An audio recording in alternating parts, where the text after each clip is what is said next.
இப்போ பார்த்தீங்கன்னா, நம்ம இது நாகப்பனூர் அப்படின்னு ஒரு கிராமம். அந்த கிராமத்தில நம்ம விவசாய பண்பாளர்கள் அவங்க என்ன செய்கிறாங்கன்னா, ஒரு ஸ்மால் பிரேக்ஃபாஸ்ட் எடுப்பாங்க காலையில.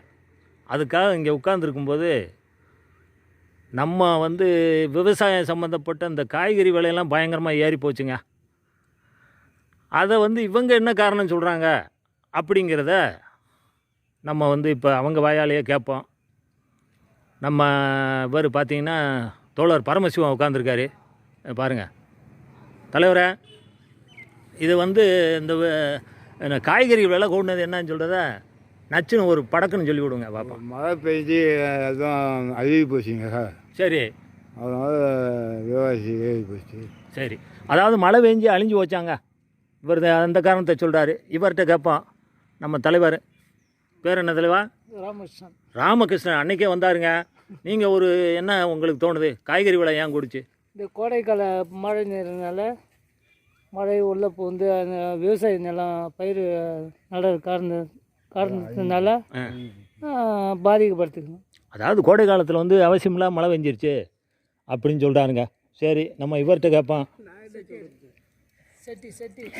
பாயம்புலி சித்தானந்தன். சொல்லுங்கள், அவங்க பேர் என்ன சொன்னீங்க? சித்தானந்தன். சித்தானந்தன். இவர் ஏன்னா பயங்கரமாக விலை வாங்கக்கூடியவர். இவர் என்ன சொல்கிறான்னு பார்ப்போம். காய்கறி விலை ஏன் கூடி போச்சு? காய்கறி கூடனா அந்த மழை பெஞ்சு தான் ஆகி போச்சு. மழை தான் காரணம். மழை தான் காரணம். சரி, நாங்கள் தீனி எடுத்து போகிறது காசு இல்லை. சரி, என்ன செய்யுது, கஷ்டவெளி. சரி, மழை பெய்யுது நாங்கள் விற்ற தானே என்ன கிடைக்கும். கண்டிப்பாக. இப்போ பார்த்தீங்கன்னா, நம்ம பொறுப்பான பதில் சொல்கிறதுக்காக நம்ம பொன்னிச்சாமி உட்காந்துருக்காரு. அவர்கிட்ட கேட்போம். இவர் பல வகையான காரணங்களை சொல்லக்கூடியவர். சொல்லுங்கள் தலைவா. காய்கறி விலை ஏறத்துக்கு பெட்ரோல் தாங்க காரணம். பெட்ரோல் தான் காரணம்ன்றீங்க? சரி, பெட்ரோல் ஏற்றினா வண்டி வாடகை கொடுத்து. சரி, வண்டி வாடகை போனால் காய்கறிக்காரை ஏற்றி தான் விற்பாங்க. சரி, ஆமாம், அதான் காரணம். ஆமாம். சரி, இப்போ நம்ம செக்யூரிட்டி செல்வானந்தம் தலைவா சொல்லுங்கள், இந்த காய்கறி விலை எதுக்கியா கூடி போச்சு? இப்போலாம் ஆள் கிடைக்க மாட்டேங்குதுங்க. சரி, அதனால் கூலி ஏறி போச்சு. சரி, அவங்கள வச்சு இந்த மழையிலையும் பாதிப்பு. சரி, அதில் என்ன லாபம் எடுக்க முடியும் அதில் அப்படின்றாருங்க.